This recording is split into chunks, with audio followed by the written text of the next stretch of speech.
Kevin from Ocean Janitors, putting in the work. Hey, we're up early this morning, been up since like 4:30. We're driving 2 hours from our house to go do a cleanup with ODA.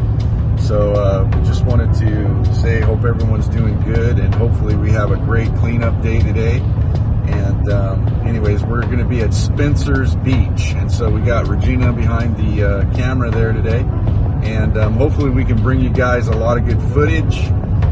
We did do a cleanup yesterday, and we had so much stuff that we had to clean up, so much line, so much lead, so much trash that we did not even have time to film. We had to just worry about getting the stuff out. So anyways, hopefully we'll be able to get you guys more footage today, but getting the trash out is our first priority.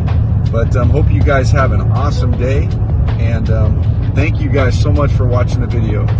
God bless. All right, this is Kohala area, Hawaii, Kona HI, and this is a very famous village. King Kamehameha used to hang out over here, and that's the shark infested waters, the heiau, and don't have really time to go into all the history of this area, but it's absolutely amazing. This is Spencer Beach, so this is where we're going to do our cleanup, and it's just a little bit to the south of the village area.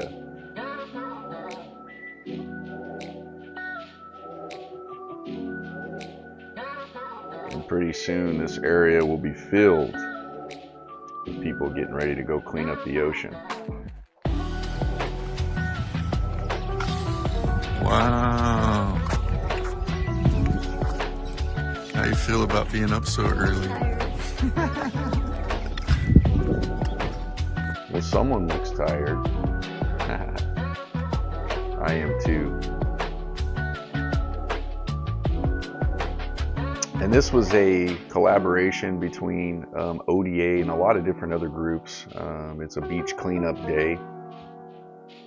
It's really awesome to see these beach cleanup days ramping up over here in Hawaii, and a lot of collaboration between organizations and people coming out and doing these cleanups. And man, they're essential to the health of our water, our reefs, in our area. And hey, they're fun too. We get to hang out, we get to meet new people. It's just absolutely incredible. And here's our briefing. We're going over what needs to be done. And here we go. Let's do it. Let's get in the water.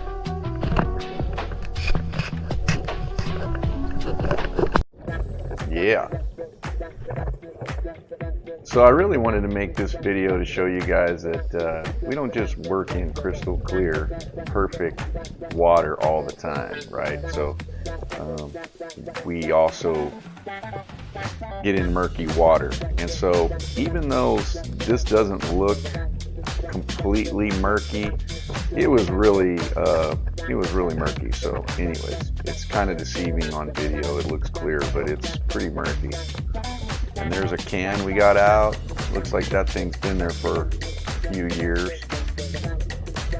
But yeah, it's pretty murky. You can see me very well, but way off in the distance, it's kind of hard to see. So we had to make sure that we didn't get lost. We had to make sure we knew where we were going.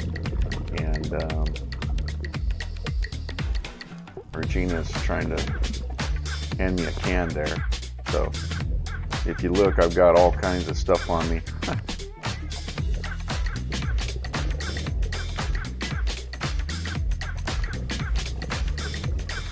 So that's fishing line. I really hope you can see that good if you're on the phone. You can see it better on a bigger screen, obviously. But anyways, we're pulling out fishing line, and this day, man, it was pretty incredible. We ran into some fishing line that just went on.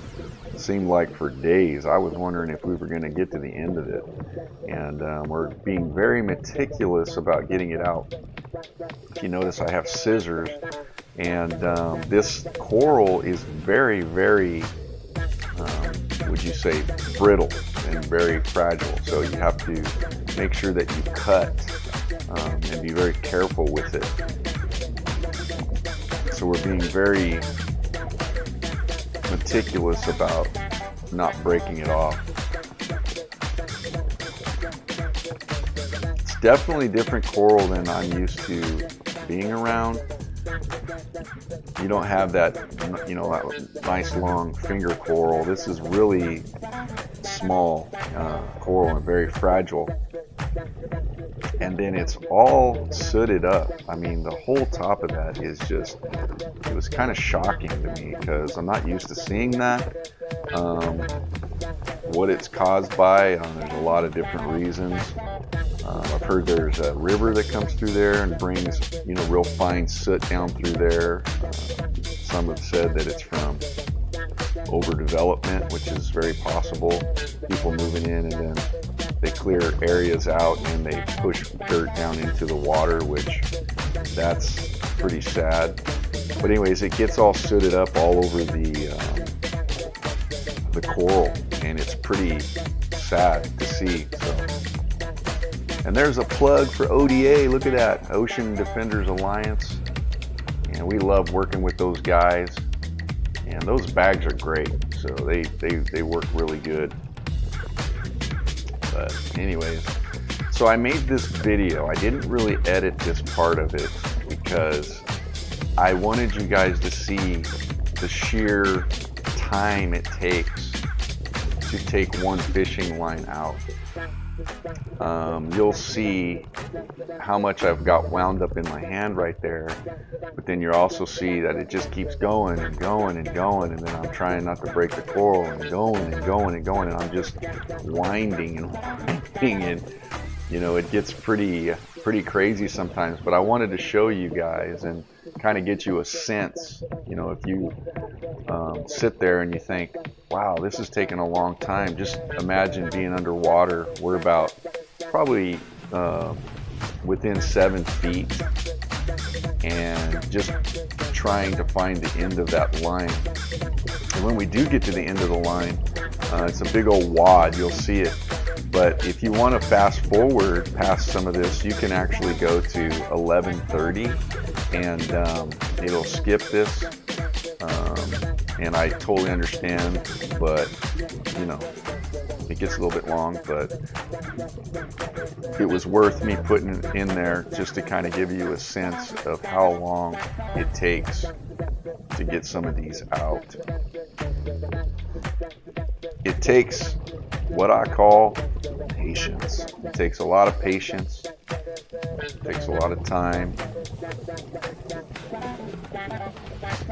It also takes us a little bit of skill too, because if you notice, especially in this area, if I didn't have my buoyancy right, if my fins weren't up in the air, I could soot this whole area out. I could completely black it out so you wouldn't even be able to see me if I did not have my buoyancy proper. So that is so important, especially when you're in an area like this, because just one little bump, and you'll see a little bit later in the video, I'm clearing a coral head, getting fishing line off a coral head, and you'll see that you just barely touch the bottom, you barely touch the sand, and it just poof, it just puffs up and it gets really murked out. So anyways, it can happen very easy, so it's very important.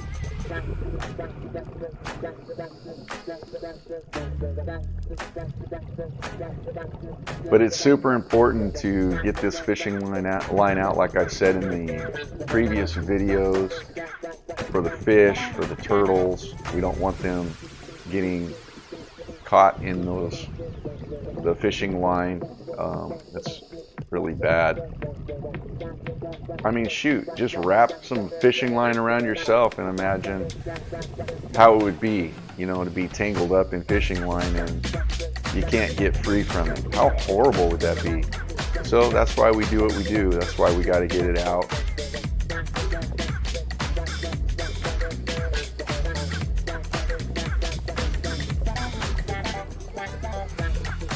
Now this right here is the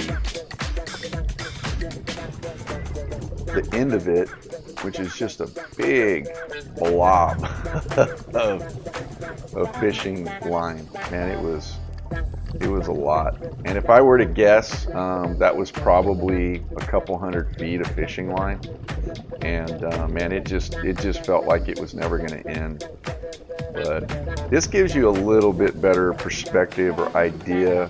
You can see all the stuff floating around that I'm kicking up because I'm pulling fishing line out, and it's just starting to just really get messy. And we had to be really careful about staying close together, because if we could have gotten away from each other very easily and gotten lost. So, but if in the event that does happen, you know, you're not in that deep of water, you just pop up, find your buddy, and then go head back down. But man, was it murky. I felt like I was diving in California again, except for the water was warm. So, no offense to the California divers, my hats are off to you. Enjoy your dry suits.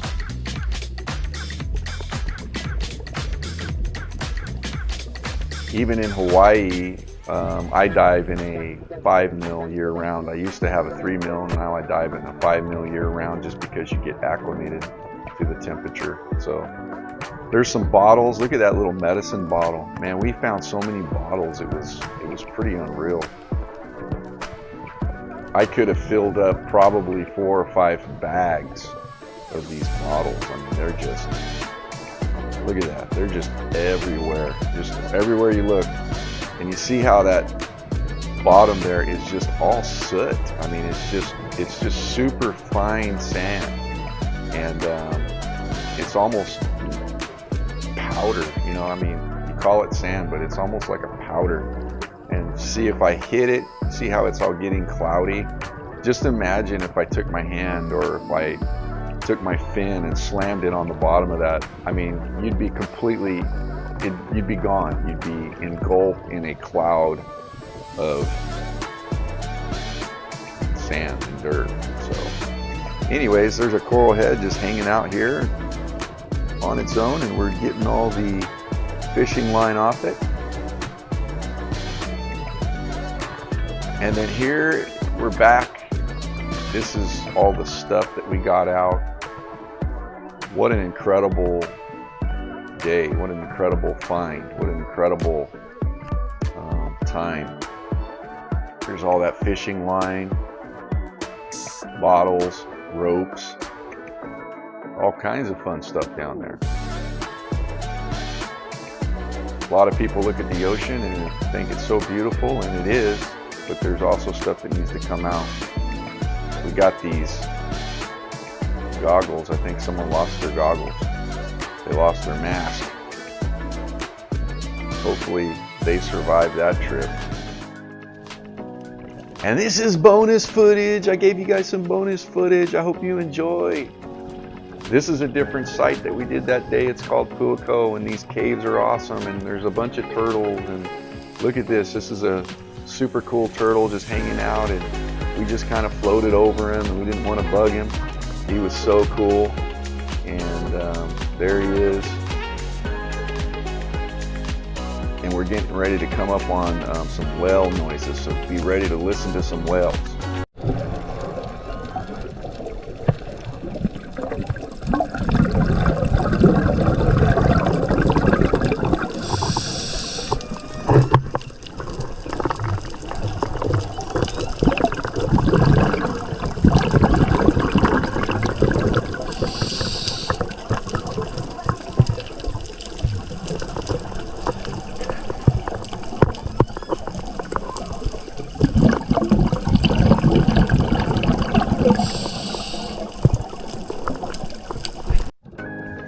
Hope you guys enjoyed listening to those whales. Now back to the turtles. We took a break from listening to me talk all the time. So anyways, everyone needs a break from that. Everyone needs a break for that every once in a while. These turtles were just epic this day, man. They were everywhere. I don't think I've seen so many turtles all my time diving. And these caves are just absolutely unreal. It's just a great place to dive. These caves are just absolutely incredible. You go through here and they go way back. So basically what it is, if I can explain it to you quickly, you go way out over the reef. You go maybe 200 feet out when you, and you have to stay on the surface. And then once you get to where it drops off, you drop off and then you go back up underneath the reef. So if you can imagine that, you swim out and then you go underneath the reef, and this is basically underneath the reef. So above this is basically crashing waves. So you can look up and see there's windows, what we call windows, and they shine down through. So it's pretty crazy. You see that? That's a window.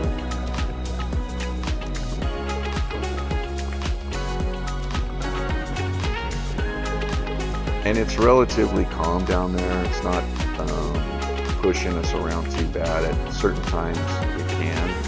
So you kind of have to be careful when you go in.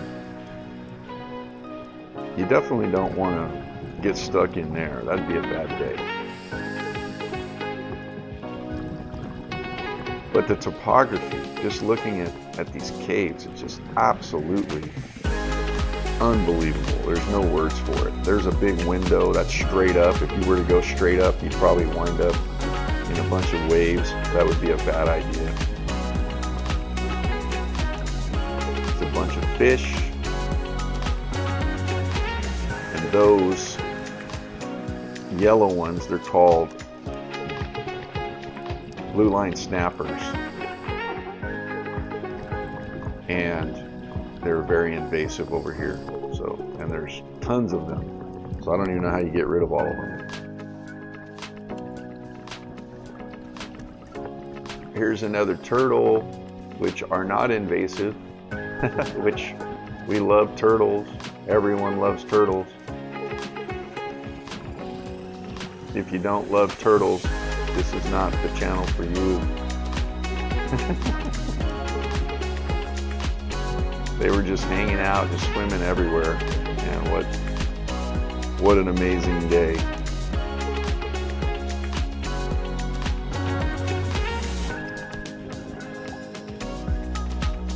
Out into the open ocean blue.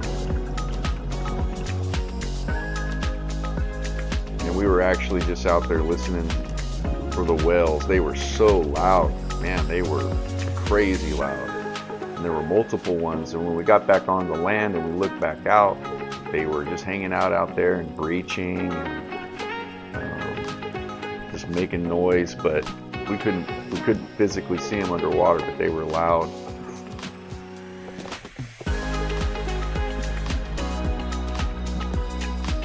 Here's a helmet shell. These things are so cool. And if you look, what just fell off was a sea biscuit or a sea urchin. He's eating that. So I disturbed his lunch, but I gave it back to him. It's all good. I'm sure he's happy. So here's like an albino yellow tang. That was pretty crazy. So we're gonna end this video with another little turtle. Hope you guys have a great week. Don't forget to like, share, and subscribe. Aloha.